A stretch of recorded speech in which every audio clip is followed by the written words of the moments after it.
চাই সেগুলোর বাইরে 2 জন প্রতিনিধি থাকবে, সেটাও সরকার নির্ধারণ করবে 2 জন প্রতিনিধি, অন্য কেউ নির্ধারণ করবে না। চিন্তা করেন যে এই যে জাতীয় সাইবার সুরক্ষা কাউন্সিল, এটা কার স্বার্থ রক্ষা করবে? এটা কি জনগণের স্বার্থ রক্ষা করবে, নাকি সরকার শাসকদের যে লুণ্ঠন তার বিরুদ্ধে যাতে কেউ কণ্ঠ উচ্চকিত না করতে পারে সেগুলো দমন করার জন্য এই ধরনের যে কালো আইন, কুখ্যাত আইন, নিবর্তনমূলক আইন, সেগুলো করা হয়।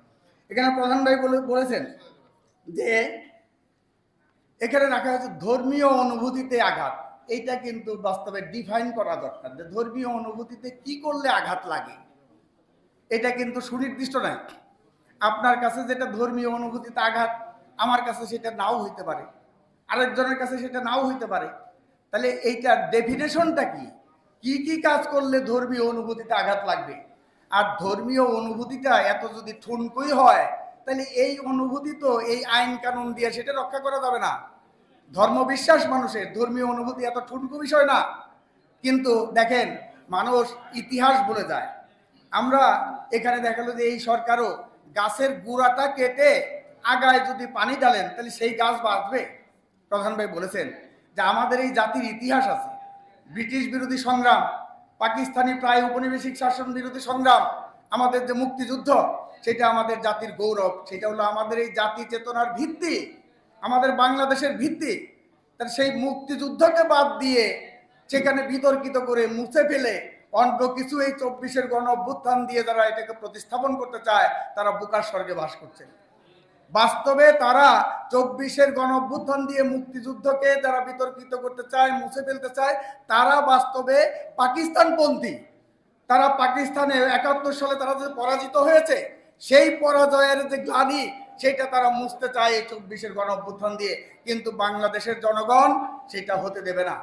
শেখ হাসিনা, আওয়ামী লীগ সেই মুক্তিযুদ্ধকে, জনযুদ্ধকে তাদের নিজেদের দলীয় যুদ্ধে পরিণত করেছিল এবং মুক্তিযুদ্ধের মধ্য দিয়ে মানুষের আকাঙ্ক্ষার যে সংবিধান, 72 সনের সংবিধান, সেটা অনেক অসম্পূর্ণতা আছে, সেটাকে সম্পূর্ণ করতে হবে। কিন্তু সেইটাকে মুছে ফেলে দেবে, ছুঁড়ে ফেলে দেবে, পরিবর্তন করবে, কবরে পাঠাবে, এই ধরনের কথা যারা বলে, এটা মুজিববাদী সংবিধান ইত্যাদি ইত্যাদি যারা বলে, তারা আসলে মুক্তিযুদ্ধকে অস্বীকার করতে চায়। মুক্তিযুদ্ধের মধ্য দিয়ে যে জন আকাঙ্ক্ষা গড়ে উঠেছিল, সেটাকে তারা অস্বীকার করতে চায়। সেই জন্য আমরা বলতেছি যে গাছের মুক্তিযুদ্ধকে অস্বীকার করে গাছের গোড়া কেটে আগায় পানি ঢালবেন, সেটা কিন্তু সম্ভব হবে না। গাছ বাঁচবে না, দেশ বাঁচবে না, জাতি বাঁচবে না, সেটা আমরা মনে করি। আমরা এখানে বলতে চাই যে বলছেন যে এই অন্তর্বর্তীকালীন সরকারের সব কাজ তো গ্রহণযোগ্য না, সেগুলোর সমালোচনা আছে, আমরা সবটা গ্রহণ করি না। তাদের যে মূল কেন্দ্রবিন্দু হওয়া দরকার ছিল, যে জুলাই অভ্যুত্থানে গণহত্যা এগুলো হয়েছিল, হত্যাকাণ্ড, সেই হত্যাকাণ্ডের সেই বিচার কাজের কিন্তু এখনো পর্যন্ত দৃশ্যমান কোনো অগ্রগতি নাই। তারা সংস্কারই যে কথা বলছে, সংস্কার, এইটা শুনতে শুনতে আমাদের কিন্তু কান বধির হয়ে যাওয়ার মতো অবস্থা হয়ে গেছে। কিন্তু সেই সংস্কার কি সংস্কার করবে, কতটুকু সংস্কার করবে? এবং এই নির্বাচন, যেটা 3টা ভোট মানুষ দিতে পারে নাই, সেই ভোটাধিকার ফিরিয়ে আনার জন্য মানুষ আন্দোলন করেছিল, তাহলে সেই নির্বাচন প্রক্রিয়া কত দূর? এখন দেখেন, যারা সরকারের সমর্থিত দল, যেটাকে তারা বলে নতুন দল, এবং যারা সরকারকে সমর্থন করে, একদম সবকিছু মিলিয়ে সমর্থন করে, তাদের কোনো সমালোচনা নাই। তারা বলতেছে ইতিমধ্যেই যে পরিস্থিতি নাই, পরিবেশ নাই, নির্বাচন হবে কবে, নির্বাচন হবে কিনা, কিসের নির্বাচন, এই ধরনের কথা বলে। তারা বলতে চায় যে নির্বাচন নিয়ে তারা চক্রান্ত করছে। আওয়ামী লীগ যেমন জনগণের ভোটাধিকার হরণ করে অনির্বাচিত অবৈধভাবে ক্ষমতা দখল করেছিল, এদেরও উদ্দেশ্য হলো নির্বাচন না দিয়ে অনির্বাচিত ভাবেই এই ক্ষমতা আঁকড়ে থাকার জন্য ষড়যন্ত্র হচ্ছে কিনা সেটা জনগণকে ভেবে দেখতে হবে। সেই ব্যাপারে জনগণকে আমরা সতর্ক থাকতে বলি এবং হুঁশিয়ার করে দিতে চাই। সেই কারণে আমরা বলতে চাই, এই যে সাইবার সুরক্ষা অধ্যাদেশ যেটা করা হয়েছে, যেই ধারাগুলোর কথা এখানে বলা হয়েছে, সেগুলো অবিলম্বে বাতিল করুন।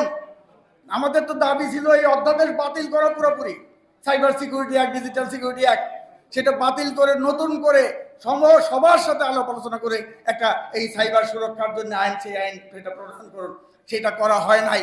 কিন্তু যে অধ্যাদেশ জারি করা হয়েছে, এই অধ্যাদেশও পূর্বের যে আইন তারই ধারাবাহিকতা, তারই সম্প্রসারণ। সে কারণে এই বিতর্কিত ধারাগুলো অবিলম্বে বাতিল করুন, না হলে জনগণ আপনাদের এই আইনের বিরুদ্ধেও আন্দোলন গড়ে তুলবে এবং অবিলম্বে বিচার কাজ সেটা দৃশ্যমান করা, প্রয়োজনীয় সংস্কার করে দ্রুত নির্বাচনের সুনির্দিষ্ট তারিখ ঘোষণা করে নির্বাচিত জনপ্রতিনিধিদের কাছে ক্ষমতা হস্তান্তর করুন। এই আহ্বান জানিয়ে সবাইকে ধন্যবাদ জানিয়ে আমি আমার কথা শেষ করছি।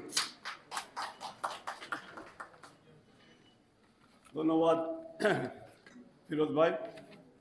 এবারে বক্তব্য রাখছেন জনাব শহীদুল্লাহ কায়সার, সাধারণ সম্পাদক নাগরিক।